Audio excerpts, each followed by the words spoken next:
भारतीय किसान यूनियन के राष्ट्रीय प्रवक्ता राकेश टिकैत पर मुजफ्फरनगर में हुए हमले का मामला लगातार गर्माता जा रहा है। इस मामले पर खास बातचीत करने के लिए हमारे साथ समाजवादी पार्टी के विधायक शाहिद मंजूर साहब हैं। शाहिद मंजूर साहब, किस नजरिए से देख रहे हैं इस घटना को? देखिए, राजनीति में या इस मुल्क में डेमोक्रेसी है और उस डेमोक्रेसी में सबको अपनी अपनी बात कहने का हक है।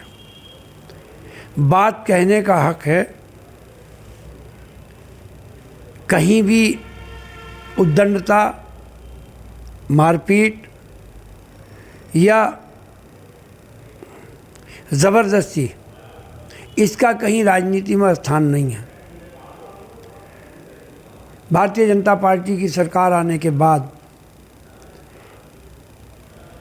संविधान में जो ताकत दी गई है या जो अधिकार दिए गए हैं, करीब करीब उनका हनन हो रहा है, करीब करीब।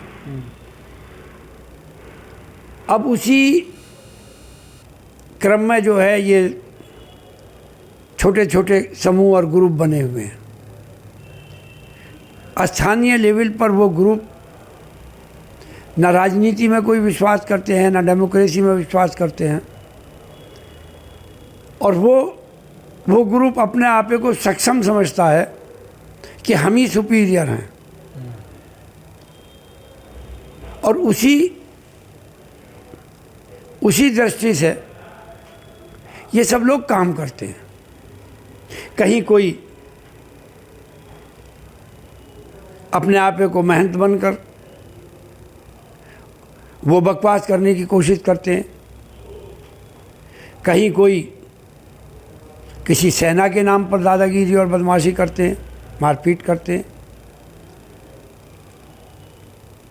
जहाँ जहाँ जो ग्रुप हैं वो उद्दंडता की पराकाष्ठा पर हैं। उसी का नतीजा है कि कल जो हुआ है, जो टिकैत साहब के साथ हुआ, जो रामलाल सुमन जी के साथ हुआ, या गांवों में, महल्ले में मॉब लीचिंग के नाम पर होता है। जब कानून और संविधान से लोग ऊपर हो जाएंगे तो उसके नतीजे यही निकलेंगे जो कल भारतीय किसान यूनियन के नेता और पश्चिम उत्तर प्रदेश के बड़े नेता जो राकेश टिकैत जी के साथ हुआ, वही सबके साथ वही हो रहा है सबके साथ। क्या लगता है इस हमले के पीछे? मैंने कहा ना, उद्दंडता, संविधान को ना मानना और ये सोचना कि हम ही हैं, हमारे सामने कोई नहीं, और क्या है इसके अलावा। क्या तो आपको लगता है कि प्री प्लान था? ये प्री प्लान था या नहीं था, बात ये नहीं है। बात ये है कि ये परंपरा क्यों डेवलप हो गई, और जब से ये सरकार आई है तब से ये घटना क्यों हो रही है। किसान यूनियन तो पहले भी है, पहले भी किसान यूनियन ने काम किया है, विरोध किया है, सरकारों का विरोध किया, धरने करे, प्रदर्शन करे, सब कुछ करे, लेकिन कभी ऐसा तो नहीं हुआ कि किसान यूनियन के नेताओं पर हाथ डाला गया हो। ठीक है, सरकार की मंशा है, जब चाहती है सरकार किसी को अरेस्ट कर ले, भेज दे, ये तो एक संवैधानिक बात है। आपका हक है, आप सरकार में जिसे चाहो उसे जेल भेज दो। लेकिन ये किसने हक दे दिया कि आप मार करोगे, पीट करोगे, टायर फेंकोगे, गाड़ी जलाओगे? ये किसने हक दे दिया आपको, और कौन हक दे रहा है ये? और अगर ये हक दिया जा रहा तो सरकार की शमूलियत है, तो फिर किस बात की सरकार है? अखिलेश यादव ने इस मामले पे बड़ा कड़ा रुख उनका भी देखने को मिला। समाजवादी पार्टी के कई नेता जो महापंचायत है उसमें भी शामिल होने जा रहे हैं, तो आपको लग रहा है कि फिर सब एकजुट होकर कहीं ना कहीं एक बड़ा संदेश देना चाह रहे हैं? नहीं, देश में जो नफरत का माहौल है, देश में जो गुंडागर्दी का माहौल है, जो डेमोक्रेसी में, जो लोकतंत्र में जो विश्वास रखते हैं, उन सब का एक मत है, कश्मीर से कन्याकुमारी तक एक मत है कि ये उद्दंडता ठीक नहीं, और सब लोगों को इसके खिलाफ बात करनी चाहिए, संविधान को बचाना चाहिए। सबकी एक राय है, कोई पूरे एंटायर अपोजिशन सबकी एक राय है कि ये हटना चाहिए। अच्छा, वीडियो आप भी देख रहे थे जिसमें राकेश टिकैत जी दिख रहे हैं, उनके साथ तमाम चीज़ें हो रही हैं, क्या लग रहा है उस वीडियो को देखकर? मैं ये कह रहा हूँ कि जहाँ पर नेता हैं, राकेश टिकैत जैसे लोग हैं, वहाँ पर धक्का मुक्की करने की ज़रूरत ही क्या है? वहाँ पे छड़ी और डंडा उठाने की ज़रूरत क्या है, डंडा मारने की ज़रूरत क्या है, किसने हक दे दिया हो?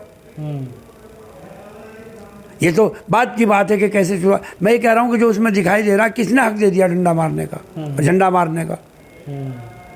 क्या होना चाहिए ऐसे लोगों के खिलाफ? ये ऐसे लोगों की जो संवैधानिक प्रक्रिया, उसके खिलाफ कार्रवाई होनी चाहिए। जो लोग इसके लिए दोषी हैं उनके खिलाफ कार्रवाई होनी चाहिए। और इस परंपरा पर जो ये पनप गई है, इस पर प्रतिबंध लगना चाहिए। अभी जैसे आपने कहा कि जगह जगह छोटे छोटे ग्रुप है जिनका राजनीति से कोई लेना देना नहीं है, कौन उन्हें एक तरीके से संरक्षण दे रहा? अगर वो पनप रहे हैं, उनके खिलाफ कार्रवाई नहीं हो रही, तो फिर किसका संरक्षण है, आप ही बताओ। जिनकी ड्यूटी है ऐसी घटनाओं को रोकने की, अगर वो मौन है तो फिर सहमति नहीं है क्या? फिर मौन सहमति है। वरना तो कहीं कोई घटना हो, उस पर रिएक्शन होना चाहिए, कार्रवाई होनी चाहिए। ठीक है, क्या चाहते हैं वैसे आप? मैं तो चाहता हूं कि जो इस तरीके की परंपरा है, जो ये ऐसी घटनाएं हो रही हैं, चाहे वो आगरा की हो, चाहे वो अलीगढ़ की हो, चाहे वो बुलंदशहर की हो, चाहे मुजफ्फरनगर की हो, इन पर सख्ती के साथ लगना चाहिए, प्रतिबंध लगना चाहिए।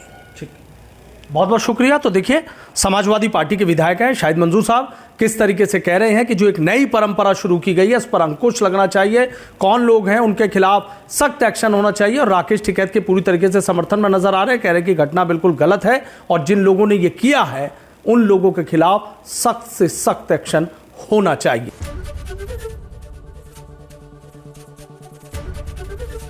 एबीपी गंगा, खबर आपकी, जुबान आपकी।